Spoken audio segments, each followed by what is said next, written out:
નમસ્કાર, આપ જોઈ રહ્યા છો મીડિયા રિપોર્ટ અને હું છું આપની સાથે હેતવી। સૌપ્રથમ વાત કરીશું ચોમાસાની।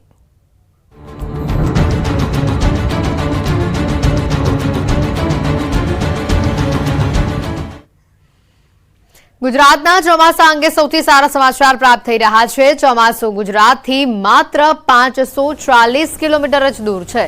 2 દિવસમાં મહારાષ્ટ્રમાં ચોમાસાની એન્ટ્રી થઈ ગયેલી જોવા મળી શકે છે। મુંબઈમાં ઘણા ભાગોમાં વરસાદની શરૂઆત થઈ હોય તેવા સમાચાર છે। દક્ષિણ ગુજરાતમાં થોડા દિવસમાં જ ચોમાસાની એન્ટ્રી થઈ જશે। હાલમાં દક્ષિણ ગુજરાતના વાતાવરણમાં પલટો જોવા મળી રહ્યો છે, એટલે ચોમાસું નક્કી છે અને થોડા દિવસમાં જ તેની દસ્તક રાજ્યમાં પણ જોવા મળશે। માત્ર 2 દિવસની વાર છે। મુંબઈમાં ચોમાસાનું વિધિવત રીતે આગમન થઈ જશે। 540 કિલોમીટર ચોમાસું દૂર છે અને તેની અસર હાલ ખાસ કરીને દક્ષિણ ગુજરાતના જે ઘણા ભાગો છે ત્યાં જોવા મળી રહી છે।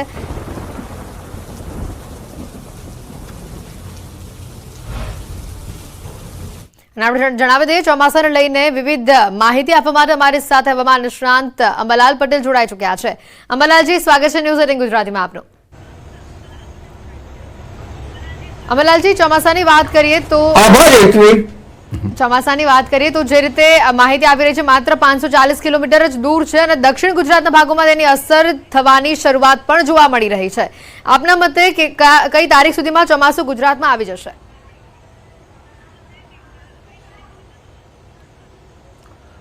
તારીખ 10 સુધીમાં ચોમાસાની આગેકૂચ મુંબઈ દક્ષિણ મહારાષ્ટ્રના ભાગો સુધી આવશે। મુંબઈ મહારાષ્ટ્રમાં ભારેથી અતિ ભારે વરસાદ થવાની શક્યતા રહેશે અને આ એક્ટિવિટી જબરી છે અને 8 તારીખની આસપાસ રોહિણી નક્ષત્રની પણ તારીખ 5-6 દરમિયાન દક્ષિણ ગુજરાતના ભાગોમાં વરસાદ થવાની શક્યતા રહેશે, જ્યારે કચ્છ અને ઉત્તર ગુજરાતના ભાગોમાં આંધી વંટોળનું પ્રમાણ રહેશે। ક્વચિત છાંટાછૂટી થઈ શકે, પરંતુ ફરી ચોમાસાની વાત કરીએ તો 12 તારીખ સુધીમાં તો મુંબઈ મહારાષ્ટ્રનું ચોમાસું આગેકૂચ કરતું ભારે વરસાદ સાથે અહમદાબાદ વલસાડના ભાગોમાં, દક્ષિણ ગુજરાતના ભાગોમાં, સુરતના ભાગોમાં, દક્ષિણ સૌરાષ્ટ્રના ભાગોમાં, મધ્ય ગુજરાતના ભાગોમાં પહોંચી જશે અને અરબ સાગરમાં એક હવાનું હળવું દબાણ ઊભું થઈ રહ્યું છે, જેના કારણે તારીખ 15 સુધીમાં દક્ષિણ ગુજરાતના ભાગોમાં અને લગભગ દક્ષિણ સૌરાષ્ટ્રના ભાગોમાં વાવણી લાયક વરસાદ થવાની શક્યતા રહેશે। મધ્ય ગુજરાતના ભાગોમાં પણ વરસાદ થવાની શક્યતા રહેશે। ઉત્તર ગુજરાતના ભાગોમાં પણ કંઈક કચ્છે વરસાદ થવાની શક્યતા રહેશે।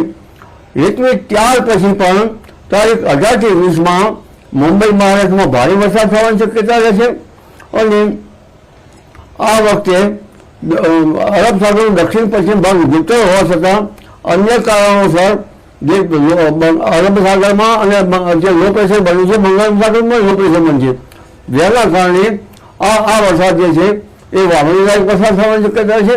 પણ તે પૂર્વે જોઈએ તો લગભગ જે મહાનગરપાલિકાઓ નગરપાલિકાઓ જે છે અને લગભગ અમદાવાદ હોય, વડોદરા હોય, સુરત હોય કે પછી ગાંધીનગર હોય, તેમને પ્રી મોન્સૂન પ્લાન પહેલથી કરવાની જરૂર છે, કારણ કે અત્યારે હાલથી પાણી નિકાલ વ્યવસ્થા કરવાની તાતી જરૂરિયાત છે। જે હેતવી બિલકુલ અંબાલાલજી, ગુજરાતમાં 10 તારીખ સુધીમાં ચોમાસાનું આગમન થઈ ગયેલું જોવા મળી શકે ખરું?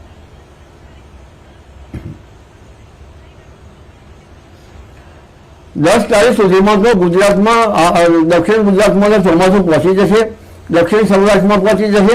આમ તો તારીખ 7 થી 12માં જ અને 8 થી 14 તારીખમાં જ ગુજરાતમાં વરસાદ થશે, પરંતુ પ્રી મોન્સૂન એક્ટિવિટી સાથેનો વરસાદ જે મોન્સૂન છે, બે એક્ટિવિટી ભેગી થઈ મર્જ થઈ જવાથી થશે। પરંતુ આ વખતે બંગાળ ઉપસાગરમાં અને અરબ સાગરમાં અન્ય શાખાઓનો ભેજ એકઠો થાય છે, એટલે અરબ સાગરને ભેજના કારણે ઉત્તર ગુજરાતના ભાગોમાં, મધ્ય ગુજરાતના ભાગોમાં આંશિક વાદળો બનશે। વાદળોની પ્રક્રિયા તો અગાઉથી પણ થઈ ગયેલી છે, એટલે 10 તારીખ સુધીમાં લગભગ દક્ષિણ ગુજરાતના ભાગોમાં અને દક્ષિણ સૌરાષ્ટ્રના ભાગોમાં વરસાદ થવાની શક્યતા રહેશે। પણ 12 થી 15 તારીખમાં ગુજરાતના ઘણા ભાગોમાં ચોમાસું વરસાદ આવી જવાની શક્યતા રહેશે અને આ વરસાદ દક્ષિણ સૌરાષ્ટ્રના ભાગોમાં અને દક્ષિણ ગુજરાતના ભાગોમાં વાવણી લાયક વરસાદ થવાની શક્યતા રહેશે। પરંતુ આ વરસાદ જે છે એ શરૂઆતનો વરસાદ ભારે ગાજવીજ અને પવન સાથે રહેવાની શક્યતા રહેશે, જય હેતવી। બિલકુલ અંબાલાલજી, આપ જોડાયેલા રહેજો। ગુજરાતની જનતાને જણાવી દઈએ કે 10 તારીખ સુધીમાં ગુજરાતમાં ચોમાસાની દસ્તક આપણને જોવા મળી શકે છે। આજે 5મી તારીખ છે અને 5 દિવસ પછી, જી હા 5 દિવસ પછી ગુજરાતમાં વિધિવત રીતે ચોમાસાનું આગમન થશે તેવું હવામાન નિષ્ણાંત અંબાલાલ પટેલનું અનુમાન સામે આવી રહ્યું છે। ખાસ કરીને દક્ષિણ સૌરાષ્ટ્રનો જે પટ્ટો છે, સૌરાષ્ટ્રના તમામ જિલ્લાઓ છે, દક્ષિણ ગુજરાતનો જે ભાગ છે, ત્યાં અત્યારથી જ ક્યાંક પરિસ્થિતિ બદલાતી હોય તેવા પ્રકારની જોવા મળી રહી છે અને તેના પરથી જ અનુમાન લગાવી શકાય છે કે આવનારા 5 દિવસની અંદર ગુજરાતમાં ચોમાસાની વિધિવત રીતે એન્ટ્રી જોવા મળશે। અંબાલાલ પટેલનું આ અનુમાન સામે આવ્યું છે। દક્ષિણ ગુજરાતના ભાગોમાં વરસાદ આવશે અને આ વખતનો જે વરસાદ છે તે ખેડૂતો માટે સારો વરસાદ રહે છે કે કેમ, વાવણી લાયક વરસાદ રહે છે કે કેમ, ખાસ કરીને કયા ભાગોમાં સૌથી વધુ વરસાદ જોવા મળશે, અતિવૃષ્ટિની અસર જોવા મળશે કે કેમ, તેને લઈને પણ અંબાલાલ કાકા પાસેથી વધુ માહિતી મેળવીશું। પરંતુ હાલ આજે સૌથી મોટા સમાચાર આવી રહ્યા છે। મુંબઈ મહારાષ્ટ્રમાં ભારે વરસાદ પડી શકે છે। લગભગ 2 દિવસની અંદર મહારાષ્ટ્રમાં પણ વિધિવત રીતે ચોમાસાનું આગમન થઈ જશે। હાલ 540 કિલોમીટર જ ચોમાસું દૂર છે। કેરળમાં પણ આપણે જોયું હતું કે જે તારીખ આપણે વાત કરી હતી, તારીખને લઈને કે આ તારીખ સુધીમાં ચોમાસાનું આગમન થશે, એ જ તારીખોમાં કેરળમાં પણ ચોમાસું આવી ગયું અને હવે વાત કરી રહ્યા છે ગુજરાતની 10 તારીખ સુધીમાં આગમન થશે। અંબાલાલજી અમારી સાથે જોડાયેલા છે। અંબાલાલજી, જે રીતે વાત કરી 10 તારીખ સુધીમાં ચોમાસું દસ્તક આપી દેશે ગુજરાતમાં, હવે રાજ્યના કયા કયા ભાગોમાં સૌથી વધુ વરસાદ જોવા મળી શકે છે આપના મતે, અને ખેડૂતો માટે કેવા સમાચાર છે ચોમાસાને લઈને?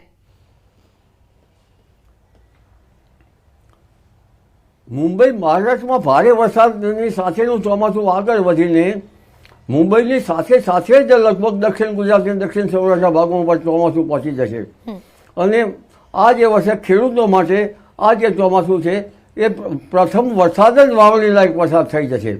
એટલે તારીખ 10થી તો દક્ષિણ ગુજરાતના ભાગોમાં દક્ષિણ સૌરાષ્ટ્રના ભાગોમાં થશે, પરંતુ તારીખ 12 સુધીમાં તો ગુજરાતના ઘણા ભાગો દક્ષિણના આવરી લેશે અને તારીખ 15મી જૂન સુધીમાં તો વાવણી લાયક વરસાદ લગભગ ગીરના ભાગો, અમરેલીના ભાગો, કેટલાક ભાવનગરના ભાગો, સુરતના ભાગો, કંઈક હાલારના ભાગો, ઉપરાંત મધ્ય ગુજરાતના ભાગો અને કંઈક અંશે લગભગ ઉત્તર ગુજરાતના ભાગોમાં આ ચોમાસા વરસાદ થશે।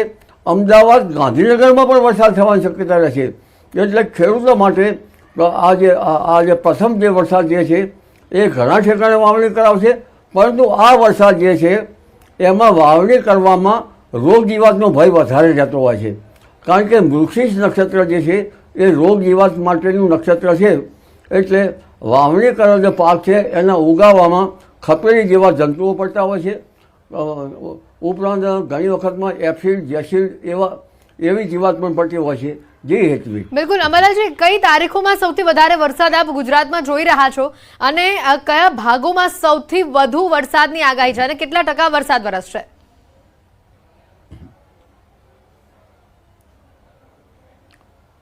ટકા તો અત્યારે ન કહી શકાય, કારણ કે આખા ચોમાસાનો વરસાદ જે છે એના પછી ટકા ગણી શકાય। અત્યારે તો મોન્સૂનનો પ્રથમ વરસાદ થાય છે, એટલે એ ટકાવારીમાં જ્યારે ચોમાસું આપણું જૂનથી સપ્ટેમ્બર સુધીનું ગણાતું હોય છે અને ટકાવારી જૂનથી સપ્ટેમ્બર સુધીનું હોય છે, પરંતુ પ્રથમ જે વરસાદ જે છે એ લગભગ કોઈ ભાગમાં 2 ઇંચ કે કોઈ ભાગમાં 3 થી 4 ઇંચ જેવો વરસાદ થવાની શક્યતા રહેશે। એટલે આ જે ચોમાસું છે એ મુંબઈ મહારાષ્ટ્રમાં તો ભારેથી અતિ ભારે વરસાદ કરશે તારીખ 10થી 12ની આસપાસ, અને 12મી તારીખ સુધીમાં તો દક્ષિણ ગુજરાતમાં પણ ભારે વરસાદ કરશે। દક્ષિણ સૌરાષ્ટ્રના ભાગમાં પણ ભારે વરસાદ થશે, કોઈ ભાગમાં 3 ઇંચથી પણ વધારે વરસાદ થશે। અલબત્ત મધ્ય ગુજરાતના ભાગોમાં પણ ભારે વરસાદ થવાની શક્યતા રહેશે અને ક્વચિત આ વરસાદ જે છે ઉત્તર ગુજરાતના ભાગો સુધી આવી શકે। ગીરના ભાગોમાં વરસાદ થવાની શક્યતા રહેશે, અમરેલીના ભાગોમાં વરસાદ થવાની શક્યતા રહેશે, પશ્ચિમ સૌરાષ્ટ્રના ભાગોમાં પણ કંઈક વરસાદ થવાની શક્યતા છે અને રાજકોટના ભાગોમાં પણ કંઈક હળવો ભારે વરસાદ, હળવો અથવા તો કંઈક ઓછો વરસાદ થવાની શક્યતા રહેશે। કચ્છના ભાગોમાં પણ વરસાદ થવાની શક્યતા રહેશે। એ ગુજરાતના ઘણા ભાગોમાં વરસાદ થવાની શક્યતા રહેશે, પરંતુ હેતવી તારીખ 18થી 21માં પણ મુંબઈ મહારાષ્ટ્રમાં ભારે વરસાદ થશે અને આ જે વરસાદ જે છે એ ગુજરાતનું ચોમાસામાં ફરી પુનઃ મુંબઈ મહારાષ્ટ્રમાં ભારે વરસાદ કરતાં ગુજરાતમાં વરસાદ લાવશે અને જે ત્યાર પછીનો જે આદ્રા નક્ષત્રનો વરસાદ જે છે એ વરસાદ સારો ગણાય છે અને આ નક્ષત્રમાં વાવેતર કરવામાં આવે તો પાકનો ઉગાવો સારો થાય છે જે હેતુથી. પરંતુ તે પૂર્વે જે અત્યારે હાલ પ્રી મોન્સૂન એક્ટિવિટી થવાની છે, પવનની ગતિ વધારી છે, એટલે પાછોતર આંબાના અને બાગાયતી પાકો પર તેની અસર થવાની શક્યતા રહે છે. વેલાવાળા શાકભાજી ઉપર પણ તેની અસર થવાની શક્યતા ગણી શકાય. જી હેતુથી બિલકુલ વરસાદને લઈને જે આપણે વર્તારું કાઢ્યું હતું અને જે ચોમાસાની જે પરિસ્થિતિ, વાદળોની જે સ્થિતિ જોવા મળી રહી છે, એને લઈને એવું કહી શકાય કે ઘણા ભાગોમાં અતિવૃષ્ટિની પણ શક્યતા આ વખતના ચોમાસામાં આપણને જોવા મળી શકે છે.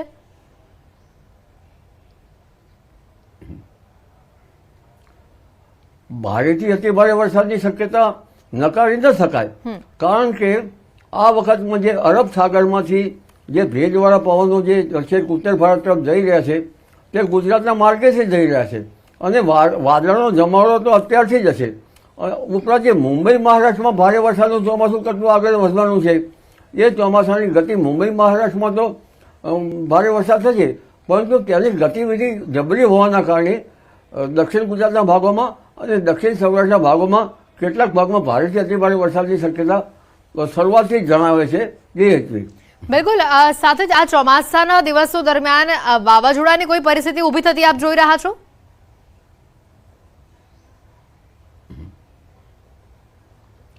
તારીખ 8મી તારીખે અરબ સાગરમાં એક હવાનું હળવું દબાણ ઊભું થવાની શક્યતા છે, જેના કારણે વરસાદ વધારે થવાની શક્યતા છે. અને આ હળવું દબાણ લો પ્રેશર છે, એ લો પ્રેશર વેરમાર્ક લો પ્રેશર અને ત્યારબાદ ડિપ્રેશનમાં ફેરવાય તો જ વાવાઝોડું થાય. અત્યારે હાલ એવી કઈ સ્થિતિના મંડળ જોવા મળતા નથી, પરંતુ તે સ્થિતિને ધકારી શકાય નહીં. પરંતુ જે હળવા દબાણ હવાનું થવાનું છે, જેના કારણે ભારે વરસાદની શક્યતા છે. હેતુથી બિલકુલ ચોમાસાની જે આ સ્થિતિ આપ જોઈ રહ્યા છો, જે પ્રકારના વરસાદ વરસવાની આગાહી આપ કરી રહ્યા છો, એને ધ્યાનમાં રાખીને ખેડૂતોને સૌથી વધુ ખેતી માટે કઈ બાબતોનું ધ્યાન રાખવું અને કયા પાક વધુ લેવાની આપ સલાહ આપો છો?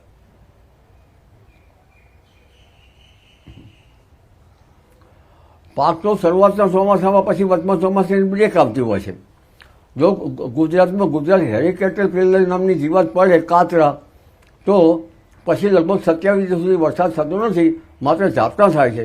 એટલે જો ગુજરાત હેરિકેટર કે પ્રથમ પાક જીવાતવાળી પાક પડે તો પ્રથમ વરસાદમાં તો કપાસ કે બીટી કપાસ જો પીએચ વ્યવસ્થા હોય એના માટે સારું રહેશે, પણ અન્ય પાકો માટે આ જે છે અને જીવાત બહુ ખાઈ જતી હોય છે. અને ગુજરાત હેરિકલ્ચર પીરિયડ જો પડે તો બિલકુલ પાક છે લગભગ ફેલ જતો હોય છે. પરંતુ તારીખ 21 જૂન પછી જો વરસાદ થાય, 22 જૂનથી 28 જૂન આસપાસ, તો આ વરસાદ ચોમાસાનો સારો વરસાદ થતો હોય છે. પણ રોહિણી નક્ષત્રના પાછલા દિવસોમાં પ્રી મોન્સૂન એક્ટિવિટી થવાની શક્યતાથી આંધી વંટોળની શક્યતા હોવાથી આ વખતે ચોમાસાની ગતિવિધિ નિયમિત રહેવાની શક્યતા છે. જે હેતુથી બિલકુલ જે પાછોતરા વરસાદની પણ આપણે વાત કરી, તો આ પાછોતરો વરસાદ ખેડૂતોને ફાયદો કરાવી જશે કે પછી નુકસાન કરાવશે?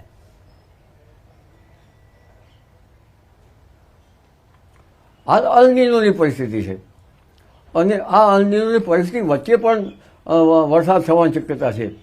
જે દક્ષિણ પશ્ચિમ અરબ સાગર ન્યુટ્રલ હોવા છતાં પણ પવનની ગતિ રહી છે અને ટ્રેન્ડ પવનો હજુ બરાબર આવતા નથી. જ્યારે અલ નીનોની પરિસ્થિતિ હોય ત્યારે વેપાર વાયુનું જોર ઓછું હોય.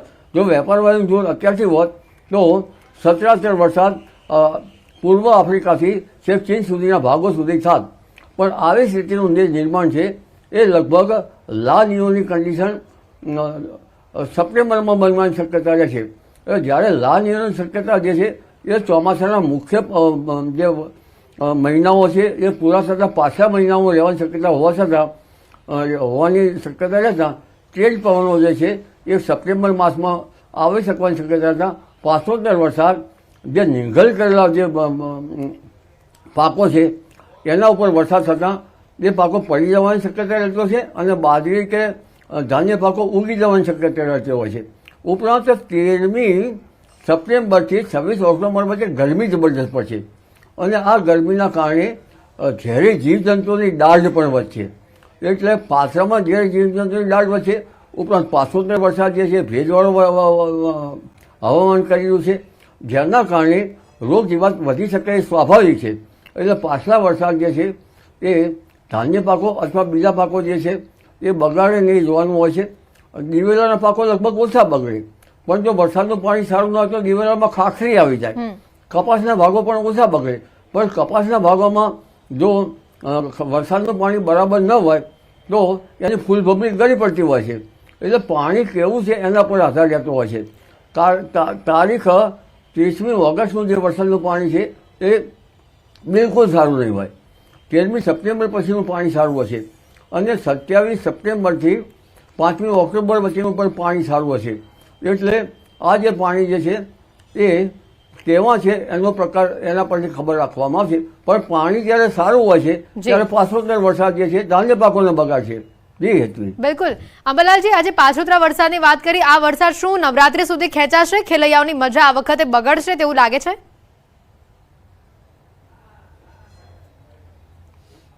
લાનીઓની અસર પાછલા માસમાં છે, એટલે લગભગ ઓક્ટોબર માસમાં વરસાદ થવાની શક્યતા પૂરી છે.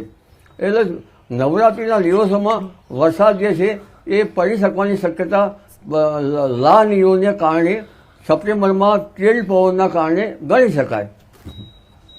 બિલકુલ. અમલાલજી, આભાર ન્યૂઝ 18 ગુજરાતી સાથે જોડાવા બદલ. તો વરસાદને લઈને આ વખતનું ચોમાસું કેવું રહેશે તેની ખાસ વાતચીત કરી હવામાન નિષ્ણાંત અંબાલાલ પટેલ સાથે. અને જે રીતે તેઓ વાત કરી રહ્યા છે, આ વખતે વરસાદ સારો રહેશે, પરંતુ ખેડૂતો માટે પણ તેઓએ ખાસ સાવચેતી રાખવાની પણ અહીંયા કેટલીક વાત કરી છે.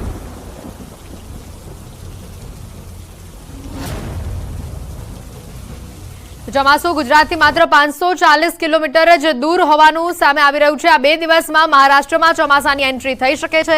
મુંબઈના ઘણા ભાગોમાં વરસાદ જોવા મળી શકે છે. દક્ષિણ ગુજરાતમાં પણ થોડા દિવસમાં વરસાદની એન્ટ્રી આપણને જોવા મળશે. હાલમાં દક્ષિણ ગુજરાતના વાતાવરણમાં પલટો જોવા મળી રહ્યો છે.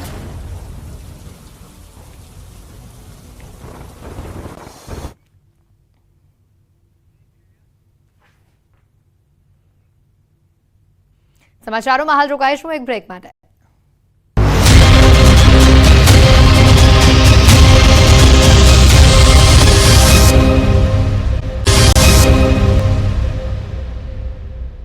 બ્રેક બાદ આપનું સ્વાગત છે. આગળ વાત કરીએ, કચ્છથી સમાચાર છે. બિનવારસી હાલતમાં કરોડોનું કોકેન ઝડપાયું હોવાની વિગત આવી રહી છે. ગાંધીધામના ખારી રોહર પાસેથી આ કોકેન પકડાયું છે.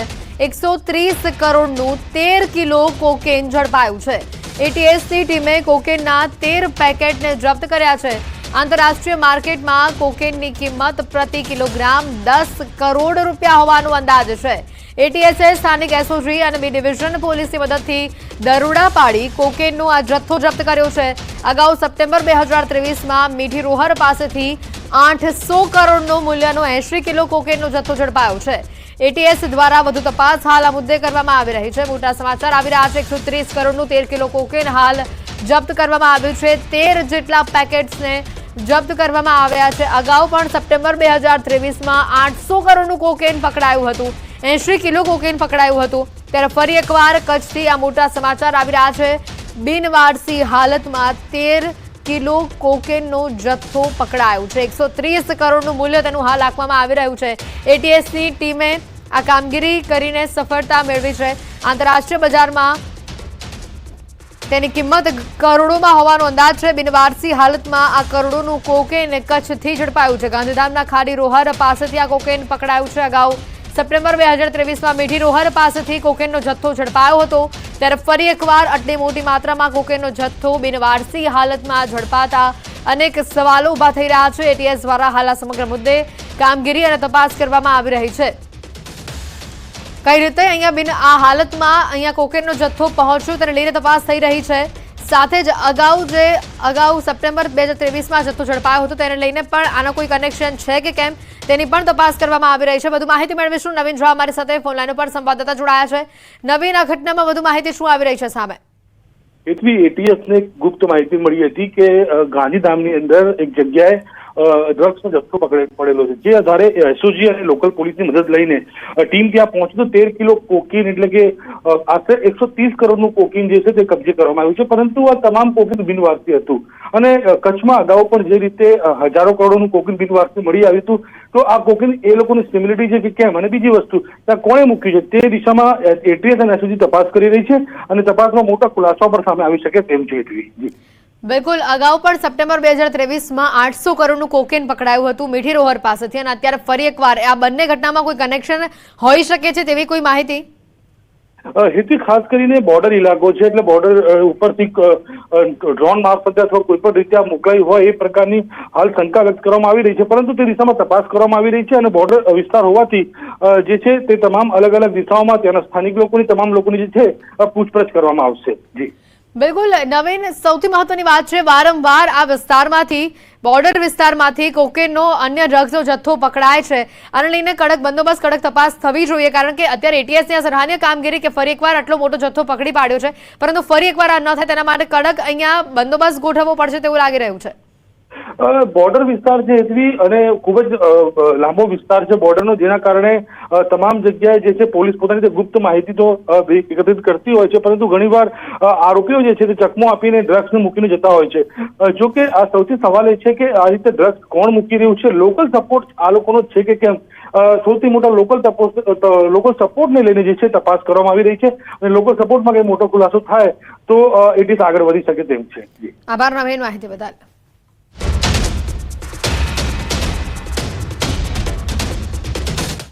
ધંધાકીય હરીફાઈને લઈને વેપારીએ કાવતરું રચ્યું હોવાની એક ઘટના અમદાવાદ શહેરથી જ સામે આવે છે. ધંધાકીય હરીફાઈને ડામવા એક વેપારી અન્ય વેપારીની કારમાં ડ્રગ્સ રખાવી કાવતરું રચ્યું. પોલીસે મુખ્ય આરોપીની ધરપકડ હાલ કરી છે. અન્ય એક આરોપીની શોધખોળ પણ હાથ ધરવામાં આવે છે. અમદાવાદના રશ્મિ ગ્રોથ હબ 2 એસ્ટેટમાં શેડ નંબર 80 આગળ કારના સ્પેર ટાયરમાં આ ડ્રગ્સ હોવાની પોલીસને બાતમી મળી હતી. પોલીસે તપાસ કરતા કારમાંથી 29.830 ગ્રામનો આ જથ્થો મળી આવ્યો છે. કાર માલિકની પૂછપરછ કરવામાં આવી રહી છે. સ્પર્ધક વેપારીએ ફસાવ્યાનો આક્ષેપ હાલ કરાઈ રહ્યો છે. ઊંડાણપૂર્વક તપાસ કરાતા કાર માલિક અગાઉ જે વેપારી સાથે કામ કરતા હતા તે વેપારીએ જ આ કાવતરું રચ્યાનું સામે આવ્યું છે.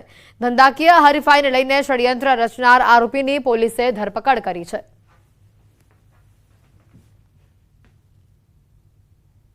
એણે અગાઉ એને ધમકી પણ આપી હતી કે હું તને જોઈ લઈશ.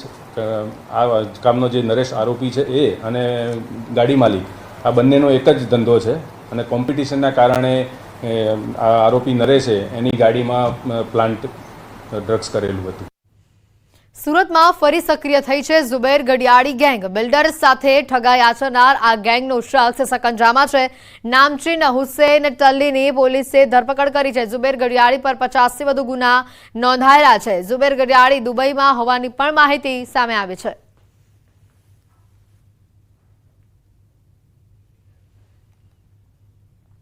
જૂનાગઢના ઝાલણસરમાં શ્રીધામ આશ્રમના સંચાલક સ્વામીને મારનાર 5 આરોપીઓની ધરપકડ કરાઈ છે. થોડા સમય પહેલા જ સ્વામીને આરોપીએ માર્યાનો વિડીયો વાયરલ થયો હતો. જમીન વિવાદમાં આરોપીઓએ સ્વામીને માર્યો. ફરિયાદ નોંધાતા પોલીસે આરોપીઓની ધરપકડ કરી. ગુરુકુળના સીસીટીવી સહિતની અન્ય બાબતોને લઈને પોલીસે તપાસ હાથ ધરી છે. આરોપીઓ અને ફરિયાદી વચ્ચે જે દહેગામ બાજુ જે જમીન લીધેલી તેના જે પૈસા છે તેને લઈને આ સમગ્ર માથાકૂટ થયેલી અને તેનો રાગદ્વેષ રાખી અને આજે શ્રીધામ ગુરુકુળના પ્રમુખ ઉપર આરોપીઓએ હુમલો કર્યો. આ આરોપીઓ અને અમદાવાદના થલતેજ વિસ્તારમાં અકસ્માતમાં વધુ એકની ધરપકડને લઈને સમાચાર આવી રહ્યા છે. પોલીસે કાર માલિકની ધરપકડ કરી છે. કાર માલિકે સગીરભાઈને આપી હતી કાર. લાયસન્સ ન હોવા છતાં સગીરને કાર આપી હતી. કેસમાં અગાઉ સગીરના પિતાની ધરપકડ થઈ ચૂકી છે. તાજેતરમાં થલતેજમાં સગીરે કરેલા એક અકસ્માતમાં એક સગીર ઘાયલ થયો હતો, જે બાદ સગીરનું સારવાર દરમિયાન મોત થયું. 31 મેના રોજ ફોર્ચ્યુનર કારમાં અકસ્માત સર્જાયો હતો અને આ કેસમાં કિશોર કાર ચાલકના મોટા ભાઈ અને કાર માલિકની ધરપકડ કરાઈ હતી. બુલેટિનમાં અત્યારે ફક્ત આટલું જ. રજા આપશો. નમસ્કાર.